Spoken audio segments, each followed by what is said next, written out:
exercise 7.2 question number 6, we have to locate those points at which the function has the relative extremas.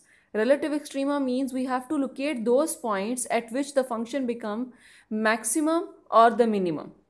For that purpose, first of all, find the first derivative, f dash of x. The first derivative will be a secant of x tangent of x, and plus b cosecant of x will give us plus b minus cosecant of x cotangent x. Now open all these terms, secant x, tangent x, cosecant x and cotangent x. We will get here f dash of x will be equals to a secant x will be 1 over cos of x and tangent x will be sine of x over cos of x, minus b cosecant x will be 1 over sine of x and cotangent x will be cos of x over sine of x.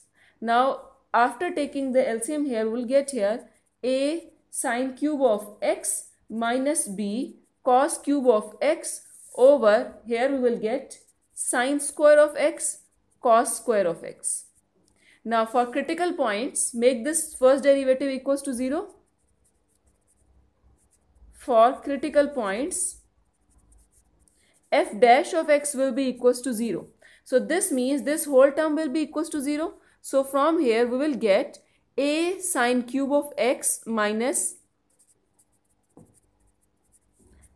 b cos cube of x over sine square of x cos square of x will be equals to 0. So from here we will get a sine cube of x minus b cos cube of x is equals to 0, because this will be there multiplied on the right side, it will become 0. Now this thing will be a sine cube of x is equals to b cos cube of x.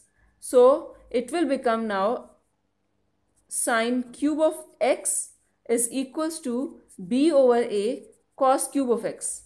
Now dividing both sides with sine cube of x, cos cube of x.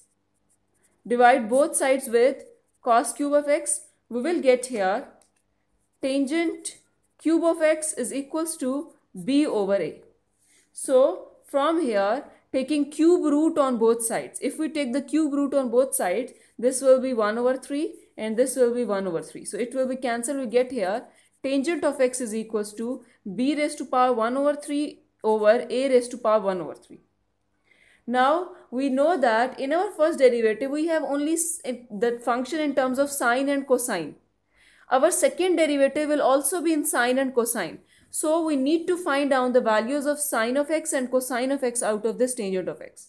So we know that our tangent of x is equals to b raised to power 1 over 3 a raised to power 1 over 3. Now we know that 1 plus tangent square of x is equals to secant square of x. 1 plus tangent square of x is equals to secant square of x. So secant of x will be 1 plus tangent square of x under root. So out of this we can get the value of secant of x. So secant of x will be equals to, from here, under root a raised to power 2 by 3 plus b raised to power 2 by 3 divided by, from here we'll get a raised to power 1 over 3. Now out of this, the cosine of x will be its reciprocal. This will be equals to plus minus a raised to power 1 over 3 divided by under root a raised to power 2 over 3 plus b raised to power 2 over 3. Now we know that using the identity cos square of x plus sine square of x is equals to 1. So sine of x is equals to plus minus under root 1 minus cosine square of x. So from here we can get the value of sine of x. So sine of x at the end will be equals to plus minus b raised to power 1 over 3 divided by under root a raised to power 2 over 3 plus b raised to power 2 over 3. Now this is our sine of x and this is our cosine of x. If we have cosine of x, cos of x is equals to plus a raised to power 1 over 3 over under root a raised to power 2 over 3 plus b over 2 over 3, then we have sine of x is equals to plus b raised to power 1 over 3 divided by under root a raised to power 2 over 3 plus b raised to power 2 over 3. This is our one combination, and our second combination will be, if we have cosine of x is equals to negative a raised to power 1 over 3 under root a 2 over 3 plus b 2 over 3, then our sine of x will be negative b 1 over 3 over under root a raised to power 2 over 3 plus b raised to power 2 over 3. Now these will be our critical points. Now we need to find down our second derivative, f double dash of x out of this f dash of x. First of all, you can just pick this one and out of this find the second derivative. Not this one. This will become the complicated. So consider this f dash of x, find the second derivative. Here we will use the product rule and also here we will use the product rule. Let's write the first function. F dash of x is equals to a secant of x tangent of x minus b cosecant of x cotangent of x. Now the second derivative will be a secant of x tangent square of x plus a secant cube of x plus b cosecant of x cotangent square of x. After and here minus b cosecant cube of x. Now convert all these terms into sine and cosine. Secant x will be 1 over cos x, tangent square of x will be sine square of x over cos square of x. This time, all these terms, open it, simplify it. After simplification, we will get the double derivative equals to a sine 5x plus a sine cube of x plus b cosine 5 of x minus b cosine cube of x divided by sine cube of x cosine cube of x. Now here you see all terms are in terms of sine and cosine. Now we have two cases when cosine and sine both are positive and the other case is when cosine and sine both are negative. So in case 1, when sine of x and cosine of x are positive, means sine of x is greater than 0 and cosine of x is greater than 0, means this term, this first one. If we use these terms in it, we will always get a positive answer because you see we have only one negative here and most of them are positive. So after the positive addition and dividing with the positive one, we'll get a positive answer. So here f double dash of x is greater than 0. This means f has relative minima. F has relative minima when sine of x is equals to b raised to power 1 over 3 over under root a raised to power 2 over 3 plus b over 2 over 3 and cosine of x is equals to a raised to power 1 over 3 over under root 2 over 3 plus b 2 over 3. Now second case is when sine of x and cosine of x are negative. Both are negative. Then our f double dash of x will be less than 0 because you see here this is an odd power, this is an odd power, all these are odd power. So after simplification we will always get a negative answer and negative, negative, negative all will be added up but the answer will be in negative. So we will have a negative answer that will be less than 0. So it means f has relative maxima here. Relative maxima at sine of x is equals to minus b raised to power 1 over 3 over under root a raised to power 2 over 3 plus b raised to power 2 over 3 and cosine of x is equals to negative a 1 over 3 over under root a 2 over 3 plus b 2 over 3. So this is the answer for our question number 6. Let's move on to question number 7. In question number 7, we have the function f of x equal sine of x cos square of x. First of all, find the first derivative. That will be equals to, use the product rule here. After using the first derivative, taking the first derivative and using the product rule here, we'll get cos cube of x minus 2 cos of x sine square of x. Now for critical points, we can also further simplify it.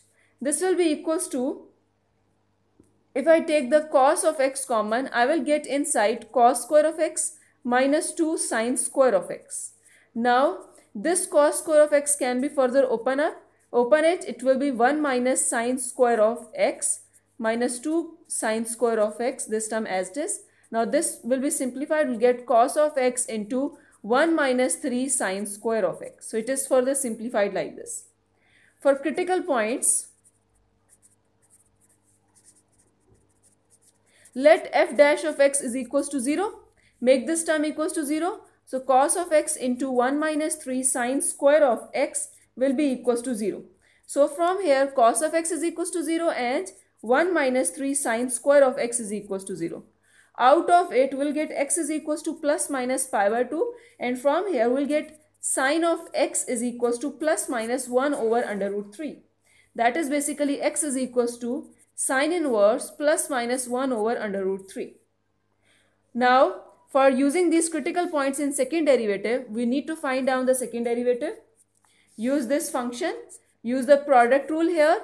After using the product rule here and taking the derivative, the simplified form will be 9 sine cube of x minus 7 sine of x. This can be further simplified as take the sine x common. It will be 9 sine square of x minus 7. Now, when x is equals to plus pi by 2, the double derivative f double dash of pi by 2 will be equals to 2, that is greater than 0. So we have at this point relative minima. Now when x is equals to negative pi by 2, so f double dash of negative pi by 2 will be equals to minus 2 after simplification, that is less than 0. So at x is equals to negative pi by 2, we have relative maxima. Now we have to check when x is equals to, sine of x is equals to plus minus under root 1 over plus minus 1 over under root 3. When sine of x is equals to plus 1 over under root 3, then f double dash of x, that was equals to sine of x 9 sine square of x minus 7. This term will be equals to, after simplification, minus 4 over under root 3, that is less than 0. So at this point we have relative maxima. Now when x is equals to, sine of x is equals to minus 1 over under root 3, then f double dash of x will be equals to, after simplification, that will be greater than 0. So at this point we have relative minima. So these are some points at which we have relative maxima and the minimum. Now come on question number 8. That is f of x equals to e raised to power x cos of x minus a. First of all, find the first derivative. This is one function, this is other function. Use the product rule here. After using the product rule here, differentiating, will get e raised to power x cos of x minus a minus e raised to power x sine of x minus a. This will be equals to e raised to power x, and inside it will be cos of x minus a minus sine of x minus a. For critical points,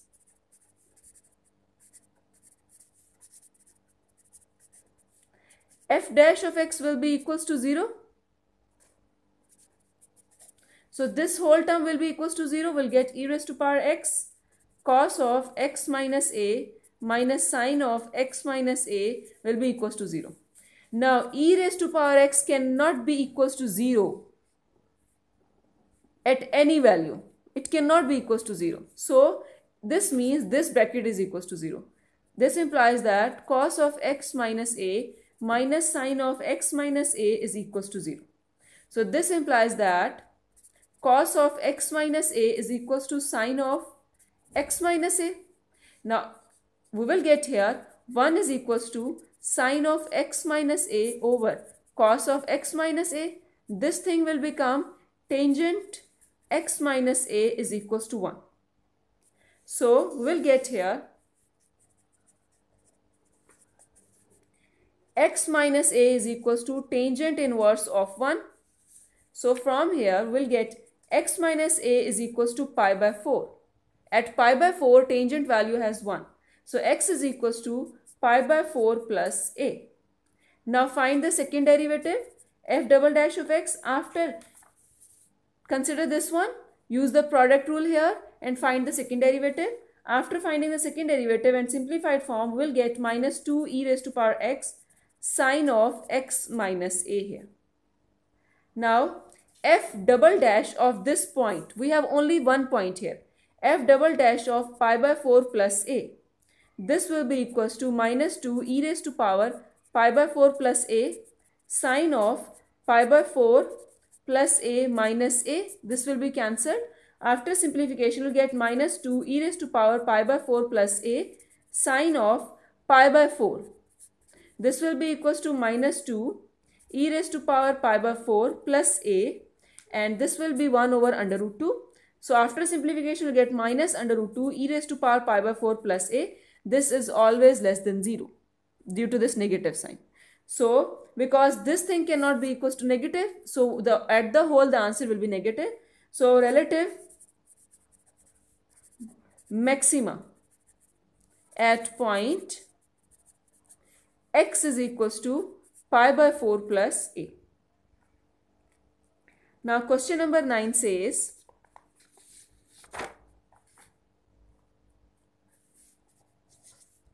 f of x equals x raised to power x. Now this is f of x is equals to y. We need to move this point down. For that purpose, apply the natural logarithm on both sides. This is a property of natural logarithm that this power can be came down here.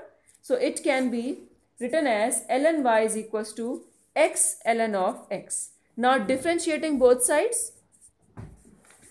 Differentiating both sides with respect to x. We'll get here 1 over y dy by dx. That will be equals to, use the product rule here. So we'll get here x times 1 over x plus 1 into ln of x.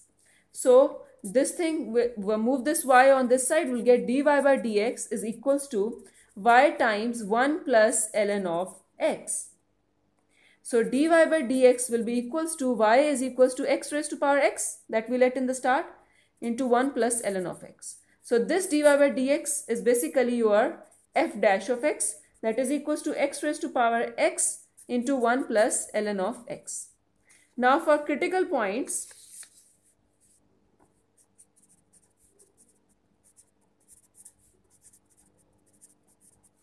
f dash of x will be equals to 0. So it means x raised to power x into 1 plus ln of x will be equals to 0. So we know that x raised to power x cannot be equal to 0 at any case. So this implies that 1 plus ln of x is equals to 0. So ln of x is equals to minus 1. So now we need to solve it.